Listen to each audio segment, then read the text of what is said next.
My goal is to show you that you can feel alive, present, and not burn out if you do the work. You create your systems, you hold your boundaries, and you hold yourself accountable to looking in the mirror every once in a while and asking yourself, am I living the life I want? Welcome to the Being Better Everyday podcast, where we make your days more peacefully productive while you're juggling all the things. I'm your host, Julie Wenzlick, a millennial mom, finance professional, and founder of P&W Designs. I know that as a mom, business owner, corporate girly, or a combination of all three like myself, sometimes life can feel like a lot.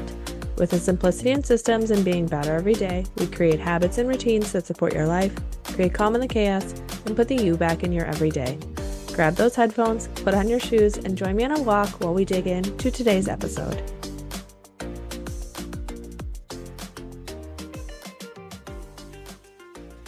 Welcome. Today is all about giving you a story of the person behind the mic. Whether you know me in real life, through social media, or this podcast is your first time you've heard my voice, welcome. My name is Julie Wenzlick, and I am the mom, wife, friend, daughter, granddaughter, corporate girly, and business owner. But most of all, I'm somebody just trying to be alive to my everyday life and walking you through that process along the way. So how did I get here? It all started in northern Wisconsin in 1989, some 30 plus years ago. Do the math. Okay, just kidding. But here's some things you need to understand about me. I'm the youngest daughter and have a brother 6 years older than me. In my childhood, I played a role of peacekeeper and perfectionist and just everyday people pleaser in a lot of ways. My high school years were the most difficult years of my entire life thus far. On the outside, I was killing it in school, in sports. I happened to graduate fourth in my class. I got straight A's and was in multiple varsity sports. I loved soccer. I did Nordic skiing for those in Midwest and did cross country for about 2 weeks, but then quit. On the inside, I was a very different person. I was anxious, depressed. At one point, I resorted to cutting in my freshman year. At another point, my junior and senior year, I would consider that I had an eating disorder, although I was never officially diagnosed. Overall, looking back, those years sucked for my mental health. And not until my 30s and not until I had a conversation with my mom a couple of years ago did I realize that I was probably anxious my entire high school career and never really knew what those feelings were. I then went on to a private 4-year Christian university in St. Paul, Minnesota. That is how I ended up in Minnesota. Minnesota, for those who aren't from Minnesota. I had a blast in college. I got to control my schedule, my achievements, my beliefs, and my health. By the time I graduated, I had a better relationship with food, thankfully. I had stayed with my high school boyfriend, although I tried to break up with him for like a week. It didn't work, but I tried. And I graduated magna cum laude with a major in finance and econ. I was on my way to achieving everything I had ever wanted. When I graduated from college, I had 4 major life goals. I remember these goals so vividly. It was something I had always thought about, something I had always wanted. And really those goals even started like when I was graduating high school. Those goals were to get married and have a family. Although at the time I didn't know if that really meant having a kid or a dog. Buying a house and making 6 figures. By the time I was 30, I had achieved all of those goals. I had spent my 20s hustling, working on average 50 to 60 hours for my corporate job, and loving it. I loved growing. I loved being the best. I loved learning new things. It was my way of feeling worthy and feeling wanted. Why? Well, because in my 20s, I never felt good enough. And obviously not through high school as well, based on, kind of looking back at the issues I had in high school. I wasn't skinny enough. I wasn't pretty enough. I wasn't making enough money. I didn't have friends. I wasn't enough in anything. I mean, those themes lasted probably from 14 until 30.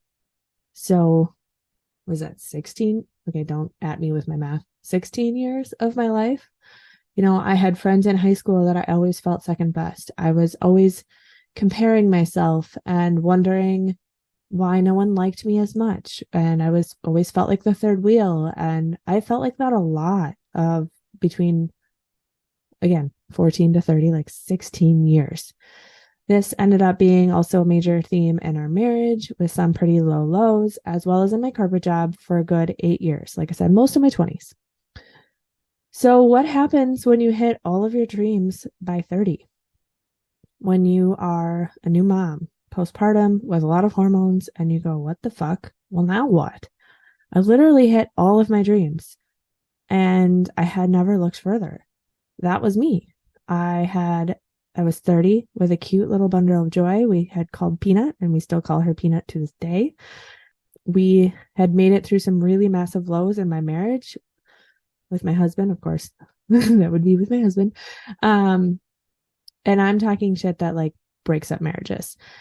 I won't ever really come fully transparent of what that was or what incidences were in my marriage, just for own personal reasons. But again, I know marriages that broke up over the same thing. And we came out on the other side. We were in a house we loved. We had a dog, we had a kid, and was making an income that supported our family. And I felt the age old, is this it? I had always wanted to be the breadwinner. I had always wanted to be in control, and I had always wanted to feel worthy and successful. And all at once, I started questioning everything. So let's talk about time frame here. This was about 4 years ago, and it was 2019. I was postpartum with my daughter, Danny. Now, looking back, I also think I had a good dose of postpartum anxiety, although I didn't actually know what postpartum anxiety was at the time. Now I know. I wish I had found all of my doula friends and my pre and postnatal yoga friend at that time, for sure. My body loved breastfeeding, yay, but I was anxious all of the time. Everything had to be on a schedule. I was constantly feeling anxious about the care we had arranged for her while I was at work, because we had an old neighbor friend watch her, and she had 3 kids. And honestly, again, as a new mom who had never really known about schedules and like taking kids out of schedules, my daughter wasn't getting sleep.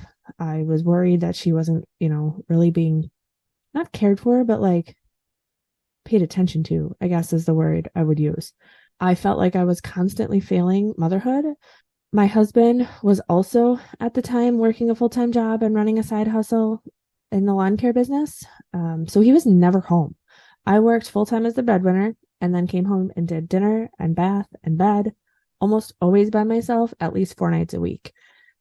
In the beginning of 2020, my husband and I were sitting on the plane. I remember it so vividly. We took a piece of paper out and we started like chicken scratching. Okay, how much would daycare be?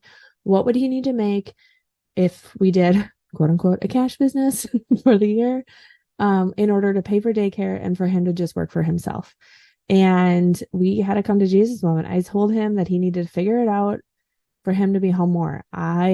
He just wasn't making enough for me to justify taking lead parent role and breadwinner. Now I realize some people just don't have a choice on that, but I felt like we had a choice. I knew he was already working a side hustle in lawn care. I knew it wouldn't take much, honestly, for us to be at least make the payments for daycare while he grew his business. So we decided we were going to do it. In January 2020, he texted his old boss and said he wasn't coming back for the summer and that he was going to start his own business in lawn care. So fast forward, that was January 2020. Guess what comes 2 months later? Anyone remember? Yeah. So we spent 2020 with him building his business, which was great. It was honestly a great year for this whole pivot. But he ended up building his business in what I would call the nap zones. Anyone who's had a kid knows what this is. But I would work my corporate job. We didn't have daycare. At most, we had help 1 day a week from a stay-at-home mom neighbor. And I would watch her then while he went out and mowed during naps. Now, if anyone's had a newborn, or at this time she was 1 year to 18 months that summer, she was up by 3:30 and we were down to 1 nap at 1 year. So that whole summer, it was 1 afternoon nap, usually from 1 to 3:30. So I would be momming, quote unquote, from 1 until at least 6 p.m. So once again, I was doing dinners by myself. I was working my corporate job while watching her during naps. And again, thankfully, it was COVID year. So I was home and everyone was understanding that when people didn't have daycare. And thankfully, most of the time, it was only about an hour a day that I would have to do dual mode. Now, those were the days when the naps went well. And, some days naps just don't go well. So 2020 gave us a couple of things. It gave my husband's business. It gave me 20 pounds. And it furthered my anxiety issues. It also taught me how to start looking into cortisol issues and hormones and all those things that can impact, how stress can impact the body. I would say this is where my true journey to being better every day started. Side note, 2020 also, I was doing something else. Since 2018, I had been working as a Beachbody coach, now called a body partner, on the side. No longer actively working that business. I haven't for many years. But on top of everything else I had described over the last couple of years, I was also growing a side hustle that I wanted to use for spending money since all of my income was going to support our bills and family. So from 2018 to 2020 through 2020, I actively worked as a Beachbody coach. This is important, so give me a sec. Flip to the calendar of 2021, and that's where P&W Designs accidentally was born. I was trying to make it momming, working full-time and killing it in my corporate job, and being a Beachbody coach. And guess what? They don't make a planner for that.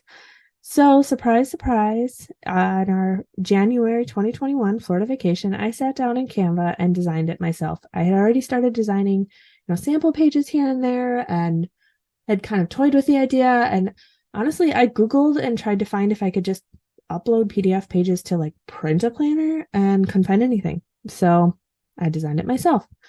I had to have everything I needed for both my corporate job and my side hustle all in one place. And it was perfect. I started sharing about it on social media and it kind of snowballed from there to the business you see today. Now, obviously, there's been a lot of ebbs and flows and growth and changes in those last, 2.5 years? But that's where it all started. It started from frustrations that I was already trying to do something on the side, grow a business, and needed a planner to do both. There's a lot that happened in 2021 and 2022, and a lot of it brought personal growth for me. So I learned things like cycle syncing from my friend Joelle Cease. Obsessed with cycle syncing. So listen to our Living in Sync podcast. I learned how my Enneagram type impacts me. I always say that I'm in between an Enneagram 3 and 8. For those who are familiar, I'm a very direct person, but I'm also an achiever. I hired a hypnotherapist to help deal with some anxiety issues. And interestingly enough, she did help me with some anxiety issues, but it was mostly around the way I saw myself and my worth and my body image, and not what I had been trying to tackle, which was anxiety issues around sickness and my daughter, which I'm still dealing with. I learned about acupuncture and chiropractic care. I hired my business mentor, Lauren Francois, to help me work through limiting beliefs very early in my business. And I was finally building a new vision and goals for myself after feeling completely lost as I turned 30 and became a mom. All this transformation, something beautiful happened. Those small steps made a difference.